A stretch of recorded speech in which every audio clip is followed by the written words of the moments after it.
Do you know where interest rates ended in 2023?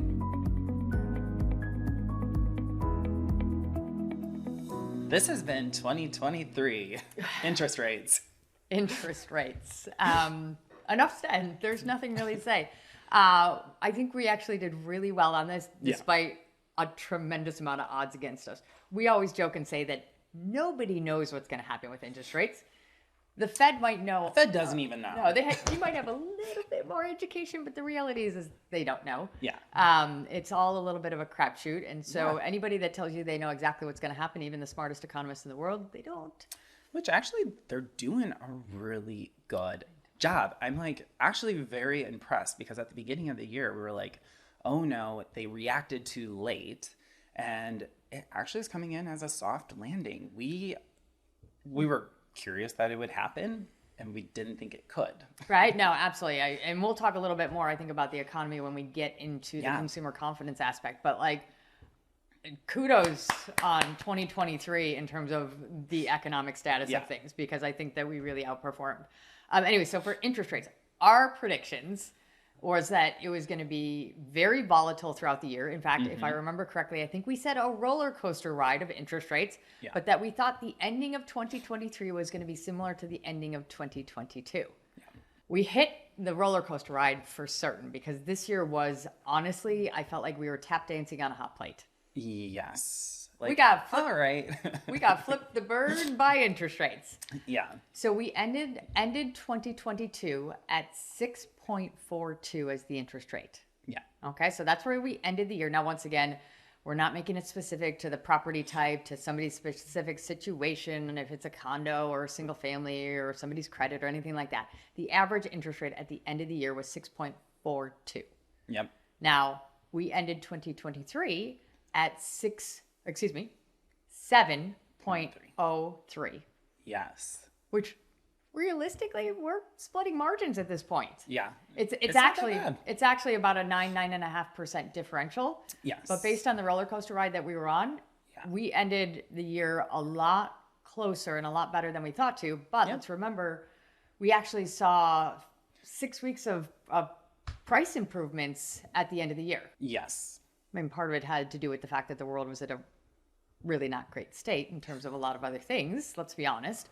But the reality is we saw the price improvements in the mortgage rates, which also ticked up our activity. Interest for certain. We're definitely seeing a lot more buyers coming out of the woodworks. Yeah. But we still do have people who are on the sidelines. Like, I have people who are still like, I'm just waiting for interest rates to go down, and then maybe this is a 2024 purchase or a 2025 purchase. Totally. I mean, like, some people are on the sidelines really that far out. Very true. Very true. Some people are waiting for that interest rate, despite everything that we've been saying, that pricing will go up, and so it may change the dynamic of what you're actually looking to do in that future. So your monthly payment might be exactly the same. Yeah. But yes, that's absolutely part of it. So anyway, so we saw a 9.5% increase in the interest rates. We had thought that it was going to be relatively volatile and fairly similar. I'm going to give us for what we went through, I'm giving us a solid B+ on that. Yeah. Totally. And it went all the way up to 8%. So luckily we had the last 3 weeks of steady drops. We were going for probably a C- on that, and then the economy helped out. Yes. What was let's see if you can remember back on this, the highest interest rate that you saw somebody lock in in the past year? The highest one that I had was 8.4. 8.4? I was going to say, I think I was at an 8.25. Yeah. So we were well into the eights. And what was it, if I remember correctly, that was the highest interest rates we had seen in over 20 years?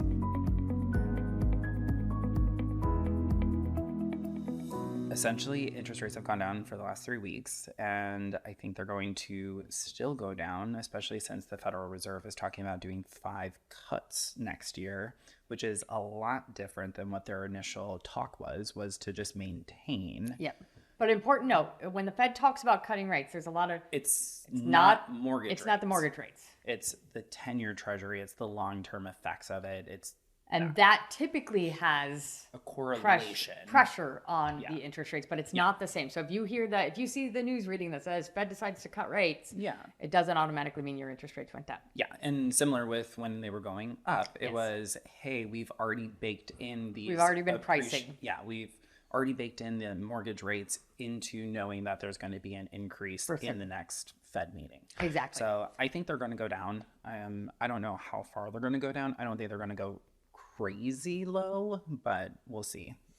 Hopefully it would be in the 5s. That would be lovely. I mean, my wish, right? We're not talking about predictions. My wish is that we can scratch into the 5s towards the end of the year. Now, the other thing to note, right, bringing the presidential election aspect back into this, it is very typical to see during presidential election years that the interest rates improve over the course of the year. Yeah, right? They want to keep it consistent. They don't want to offend anybody, right? Yeah. A lot of people will vote based on their personal priorities. Yeah. And they feel like if something is working against them, they like to hold that against the people making the decisions. So we tend to see the interest rates are better during an election year. So we know we've got that going for us. We know we have what the Fed is stating. Yeah. I am going on record. I do think we're going to see rates lower towards the end of the year. I'll also go on record to say I don't think it's going to feel as much of a wild ride. Yeah. As this year. This year felt like, gosh, we were buckling up, and you know, I got to the point where I felt like my favorite thing is when it like literally dropped like 0.2 and we're like, bye. It was like, go. There were moments that I felt like all of the podcasts that I listened to on the interest rates, it sounded like the Charlie Brown teacher. Yeah. Because it was like, like it felt, I felt numb to it at certain points of this year because it was so reactive and I had to keep my own heart pressure at a normal spot. But I don't think it's going to be as reactive. I think it's going to end up more beneficial for people. I feel very positive that we're going to get down to the low 6s. And my hope would be that we pass that, but that's more of just a hope because I know that will put a lot of people in better situations.